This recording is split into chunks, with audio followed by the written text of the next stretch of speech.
Hey guys, welcome back to this channel. In this video, I'll be showing you guys how you can add graphs to your videos in CapCut PC. It's super simple. Going to grab your video and you're going to add a keyframe wherever, and you're going to add another one.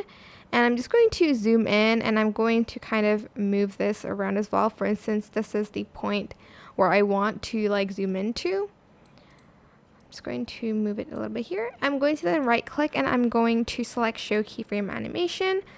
And then I will add the graphs here. So as you can see, there is a graph section. You're just going to select that.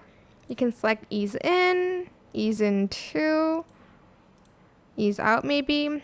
Works the best for zooms. So I'm just going to select, for instance, ease out 3. And that's pretty much it. It will you can see it a little bit better if it's faster, as you can see.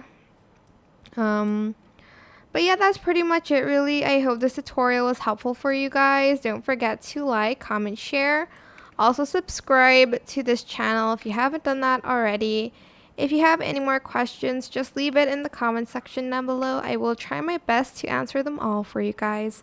And if you found this video helpful, please click the thanks button above the description box down below. Thank you so much for watching. Bye!